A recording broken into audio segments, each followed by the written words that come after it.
I'm Jackie Farrow and I'm a franchise owner in Godalming in Surrey for the Creation Station. I heard about it on a website called mumandworking.co.uk. At the time I wasn't really looking for a franchise, I'd never really heard of them, but I was looking for part-time flexible work and saw it. It was one of the featured franchises on the front of that website. I got really excited and I phoned up my husband and said, I found something that I really want to do, and I phoned Sarah, who is the owner of the Creation Station, and we had a chat about it, and I had a big talk with my husband, and then the next stage was to go to what's called a discovery morning where we could find out more about the Creation Station. When I saw the word franchise on my working website, although I was really excited by it, I was also slightly wary of, I don't know what a franchise is. Am I going to pay my money and that's going to mysteriously disappear and I'm left with nothing? So that's why I did the background, of talking to the existing franchisees and checking up on Creation Station. I could look at their accounts and getting people to read through the franchise agreement for me as well to make sure there wasn't some hidden clause in there that said they were going to take my money and disappear.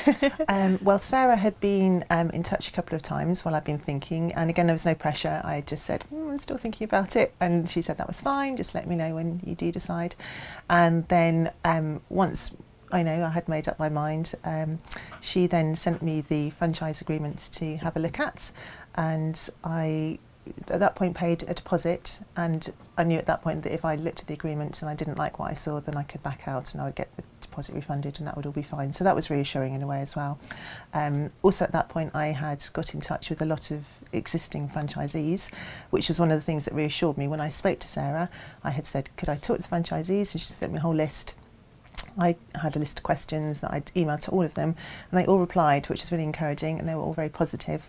So that was another thing that kind of made up my mind.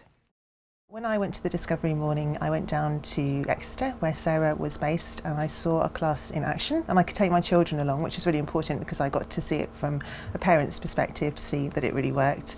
And afterwards I could talk to Sarah about the finances and more of the business side of it. There was no pressure. I didn't feel like I had to make a decision on the spot, but it was really good to be able to just ask those questions of her in person.